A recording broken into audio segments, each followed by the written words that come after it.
Morning class 6। तो we have started chapter number 4 and मैंने आपको बताया था why do we need to separate things. हमें चीज़ों को सेपरेट करने की क्या ज़रूरत पड़ती है ना। We studied about why separation is required. हमने ये पूरा टॉपिक पढ़ा था। Now today we are going to study about the methods of separation. कि चलो हमने ये तो पढ़ लिया कि हमें चीज़ों को सेपरेट करने की ज़रूरत पड़ती है, क्यों पड़ती है, उससे क्या हमें दिक्कत होगी अगर नहीं करेंगे सेपरेट। बट उसके कुछ प्रोसेसेस भी तो होंगे ना, हम किस तरीके से चीज़ों को सेपरेट कर सकते हैं। तो वेरियस प्रोसेस और methods are undertaken to clean up food materials. These methods are used for their production to their consumption. Okay, तो अलग अलग मेथड्स होते हैं जो क्लीनिंग के लिए यूज़ किए जाते हैं, है ना।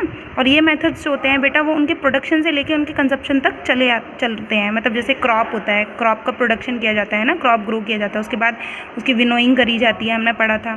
ठीक है, विनोइंग में हम उसका सेपरेशन करते हैं, है ना, जो भी वेस्ट होता है उससे उसको अलग करते हैं। फिर खाने से पहले भी हम उसका सेपरेशन करते हैं, है ना। जब भी हम मम्मा दाल बनाती है, कुछ करती हैं, तो क्या करती है बेटा, उस दाल को साफ़ करती है ना, उसको वॉश करती हैं, उसको साफ़ करती हैं। तो वो भी एक प्रोसेस ऑफ सेपरेशन ही है। ठीक है, it is because when we get a food products from the nature they are not perfect and ready to be consume. तो हमें क्लीनिंग करने की ज़रूरत क्यों पड़ती है, हमने पढ़ा था, क्योंकि जो भी चीज़ें हम नेचर से ले रहे हैं, जो भी चीज़ें हमें नेचर से मिल रही हैं कंज्यूम करने के लिए, वो परफेक्ट नहीं है ना। इस तरीके से हम उनको नहीं कंज्यूम कर सकते हैं, उनमें बहुत सारी प्रॉब्लम्स होती हैं, है ना। They are attached to the parent plant और they are enclosed in their skins और are mixed with other substances. तो बेटा वो हो सकता है अपने जो पेरेंट प्लांट है उससे अटैच्ड हो, या कहते हैं अपने जो स्किन कोट है उसके अंदर, या फिर छिलके हैं उनके ऊपर छिलके चढ़े हुए हैं तो वो छिलके हमें अलग करने पड़ते हैं।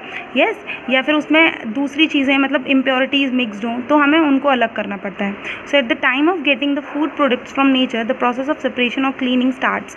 ठीक है, तो जब भी हम किसी चीज़ को नेचर से जब हम लेते हैं तभी वहीं से सेपरेशन का प्रोसेस जो है वो स्टार्ट हो जाता है। It continues till it is consumed by man और एनिमल। और वो तब तक चलता है जब तक वो कंज्यूम ना कर लिया जाए, है ना, जब तक उसको खा ना लिया जाए, कंज्यूम ना कर लिया जाए, यूज़ ना कर लिया जाए।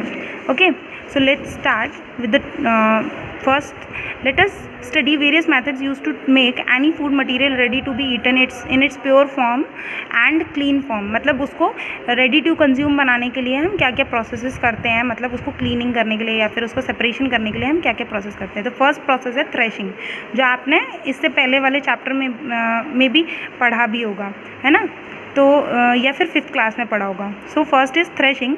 थ्रेशिंग में बेटा क्या किया जाता है, when the crops of cereals is ready in the field it is first cut from its stocks. The second step required is to remove the grain from the stock. तो बेटा क्या किया जाता है, जब पूरा क्रॉप जो होता है वो मैच्योर हो जाता है, जो फार्मिंग की जाती है, तो फार्मिंग के बाद जब पूरा क्रॉप मैच्योर हो जाता है तो उसकी कटिंग की जाती है, हार्वेस्टिंग की जाती है। हार्वेस्टिंग के टाइम पे बेटा जो भी सीड्स होते हैं, जो ग्रेन्स हैं, वो अपने प्लांट से कनेक्टेड रहते हैं ना। जैसे मान लो गेहूं का खेती है तो गेहूं का जो पेड़ है उसको काट लिया गया, अब तो गेहूं जो है वो अभी प्लांट में ही है ना, तो उसको उससे अलग करने के लिए जो प्रोसेस किया जाता है that is threshing. Threshing involves beating the stalks to separate the seeds of grain. This process is done in 3 ways.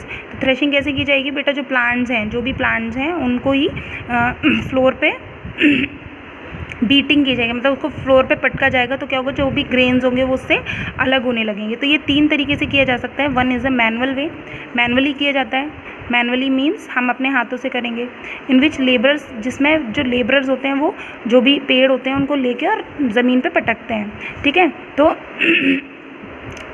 beat the stalks on the ground to get the grain out of the stalk. They make a bunch of stalks and beat it on the ground. The dried grains easily come out of the stalk and get separated. तो वो एक bunch बना लेते हैं अपना stock का, जो भी प्लांट्स होते हैं उनका बंच बना के, और उसको ज़मीन पे जब पटकते हैं तो जो ग्रेन्स हैं जो सूख चुके हैं वो बाहर आ जाते हैं। यस, सेकेंड वे है आपका the second way is getting the stock crushed by the feet of the animals in this method. देखो फर्स्ट मेथड था बेटा आपका मैनुअल। ठीक है, फर्स्ट मेथड था आपका मैनुअल मेथड, जिसमें लेबरर्स जो हैं वो स्टॉक्स को बीट करते हैं। नेक्स्ट है सेकेंड वे है आपका getting the stock crushed by the feet of the animals. जो एनिमल्स हैं उनको मतलब जो क्रॉप्स हैं उनको पूरा ग्राउंड में बिखेर दिया जाएगा, फिर एनिमल्स को उसके ऊपर मूव कराया जाएगा। तो क्या होगा बेटा, जब वो उसके ऊपर मूव करेंगे तो जो भी ग्रेन्स होंगे वो स्टॉक में से अलग हो जाएंगे, ठीक है। In this method animals are made to trample the wheat stocks with their feet and separate the grain from the stock. Third method है आपका, the third and the most effective method is to get it done by a machine called thresher. और third method है आपका thresher की help से करना। Thresher एक machine होती है और बेटा ये सबसे इफेक्टिव मेथड है, मतलब ये बहुत ईजीली हो जाएगा, टाइम कंज्यूमिंग नहीं है, इसमें हमारा टाइम भी सेव हो जाएगा, है ना, और मेहनत भी नहीं लगेगी ज़्यादा। It is a machine, thresher क्या होता है बेटा, it is a machine which is use in the field, it has a portion which vibrates when stock are put in it. तो बेटा ये जो मशीन होती है इसमें एक ऐसा पोर्शन होता है, जब उसमें स्टॉक डाला जाता है, जो भी पेड़ होते हैं वो डाले जाते हैं, तो वो वाइब्रेट करना शुरू कर देती है। ठीक, during the vibration of this part the stock get separated. जब वो वाइब्रेट करती है, जो भी उसमें ग्रेन्स है वो सेपरेट होने लग जाते हैं, and the grains are thrown away separately. और ग्रेन्स को अलग फेंक दिया जाता है, मशीन जो होती है वो ग्रेन्स को अलग फेंक दी जाती है। This method is most effective and productive, time taken is also lesser than other manual methods. तो इसमें जो टाइम है वो भी कम लगता है और मेहनत भी कम लगती है, ठीक है। तो आज हम इधर तक ही पढ़ते हैं, कल हम पढ़ेंगे अबाउट विनोइंग एंड सीविंग, ठीक है। आगे के प्रोसेसेस हम कल पढ़ेंगे। Thank you.